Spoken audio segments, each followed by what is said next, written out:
Welcome back, folks. ZP002 here with ZERT doing another product review video. This one has been a long time in the making here.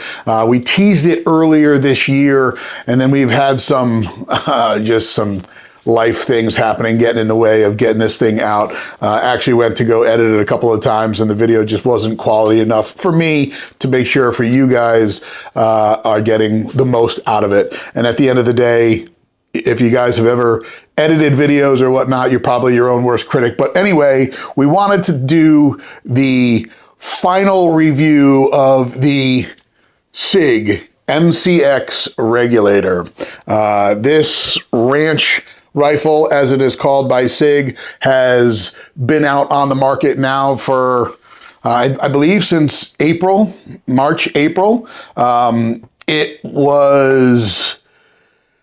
It was shown, it was debuted as a ranch rifle, but I think what it does is a couple of different things. I will tell you right off the bat, in a state like Connecticut or California or New York where you have restrictions, this is the rifle to go with. I mean, it's everything you need. So first off, let's get into what this thing is. So obviously it is the Sig MCX platform. So MCX upper, that can be used on any MCX lower. This one here obviously has a little bit of a different configuration with a fixed Magpul stock and a short handguard with a very adjustable gas system that you can easily get. This rifle did not come in this configuration when I got it. It had a variable optic up top with a different muzzle brake,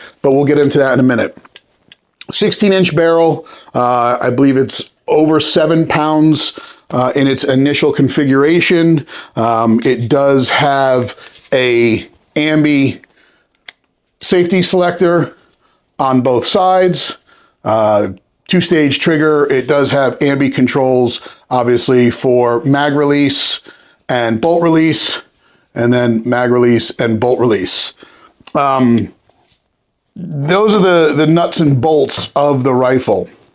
I will be the first to tell you that if you are in a state where freedom runs rampant and you can buy an AR, get a regular AR. This is probably not for you. If you are in a state where there are restrictions, then this rifle has some purpose. Right off the bat, it is a very flat shooting rifle, and you'll see that in the video here today. Very easy to shoot, very stable. Obviously, with this type of platform with a fixed stock, it is, and all of that action coming behind you and pressed into your shoulder, it is very, very stable, and it is very flat shooting. Very accurate as well. So that is, I want to be clear about that.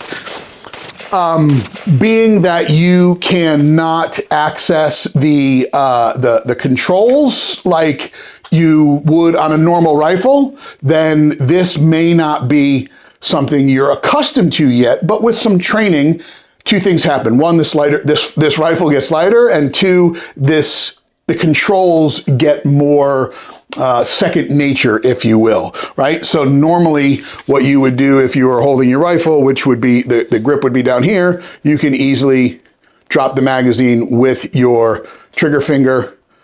Here, in order to do that, you have to take your hand off of the grip and the trigger to then access the magazine release.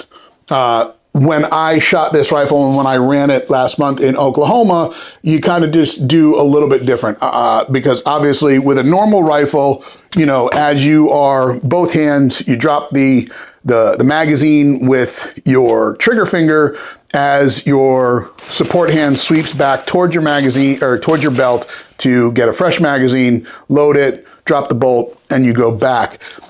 It's not very different here, except that this support hand comes off, sweeps back, hits the magazine release, and then continues back to the belt to get a fresh magazine, to then load it in, drop the bolt, and you are back on the rifle. Again, that comes with training and reps. It is not a horrible thing to get used to. I ran this in a CQB class out in Oklahoma, and it was awesome. I had no real issues with it, and definitely did not have any kind of malfunctions with it, and it was usable. And I know that's kind of a weird thing. Of course it's usable, but it took a minute to get used to, especially in a CQB style, or in a CQB setup. I opted to go with the Trijicon MRO as an optic, and I took off their muzzle brake for the Rugged Suppressor M2 muzzle brake with the Rugged Suppressor blast diverter. I don't know that you can actually see that. We'll get a close up with it of it later. So this is how I am running it, and then like I said, we are going with the Rugged Suppressor blast diverter. Didn't seem to have any real issues on the range with anybody complaining about blowback. Trigger is not bad. There is nothing aftermarket for the trigger just yet. I'm not sure if there will be something that comes out from some of those companies like CMC or Geissele or anybody that's doing aftermarket triggers because of the way that this rifle is set up. So more to come on that, and we'll see how that does. That being said, obviously the MCX, this rifle, this platform, this style of rifle is not new. There are other rifle companies out there that have something like this. Foxtrot Mike is one of them. Fight Light, the SCR, and I believe Jesse James Firearms has done a AR style rifle like this. So it is not new. Where some of those differ from this is, well, first off, the charging handle is normal location back here, where some of them have a side charging handle here. This has a selector, a safety selector like your traditional AR, where others have a cross bolt style safety that goes through.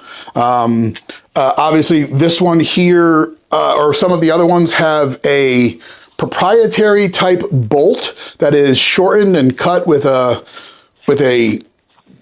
curved tail, and your recoil spring that goes down into the grip here.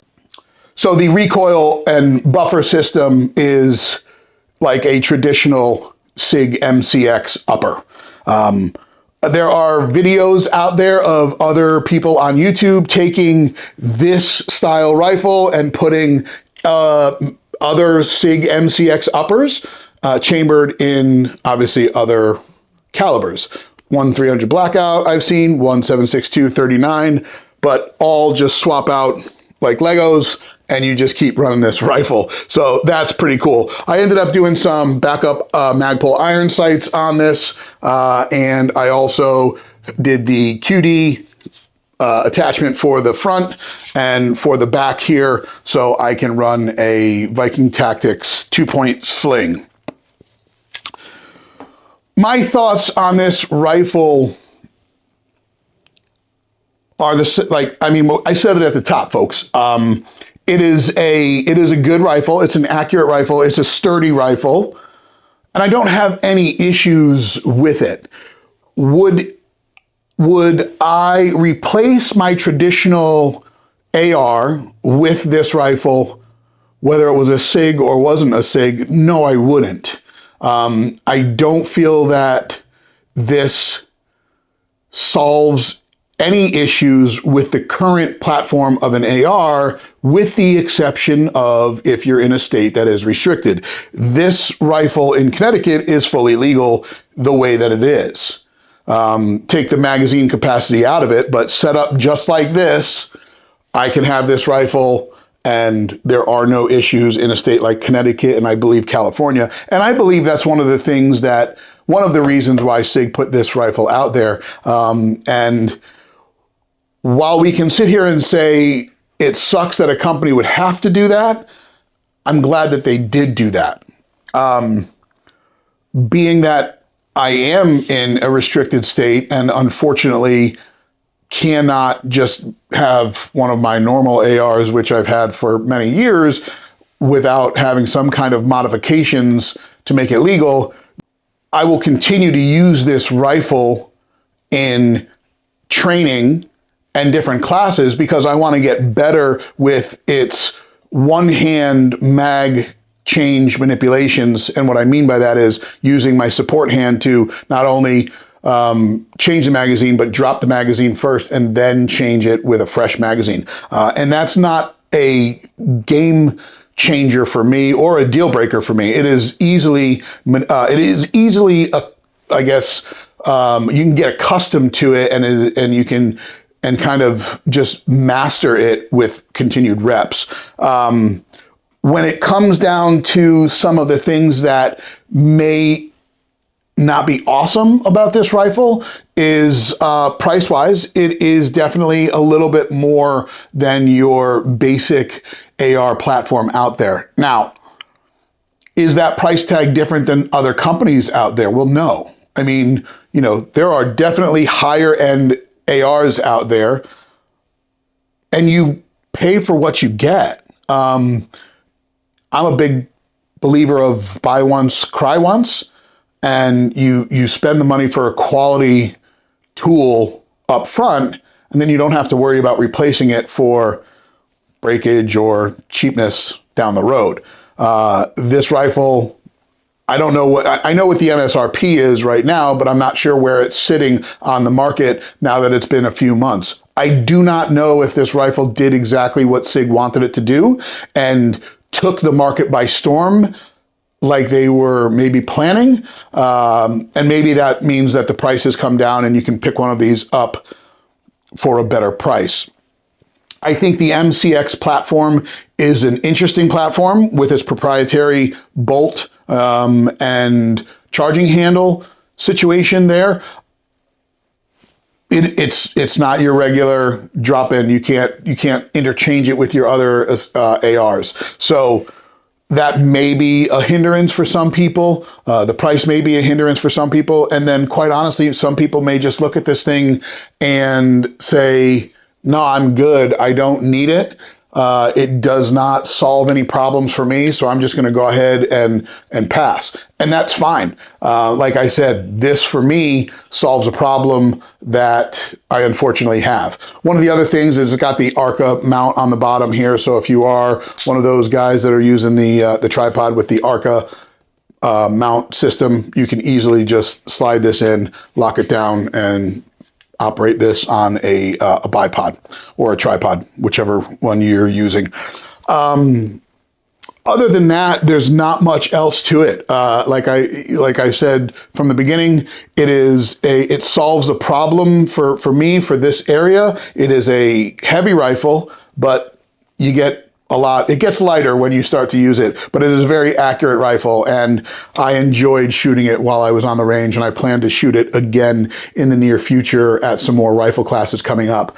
The key part is reps and getting out there and training, and I think no matter what tool you end up getting, whether it is a Sig MCX rifle or your other favorite brand, insert brand name here, you just get out and you train with it and do as much as you can, get as familiar with it as you can, and just make sure you are staying safe when you train. Until next time, guys, we'll see you on the range, and you guys stay safe. So ZP002 out.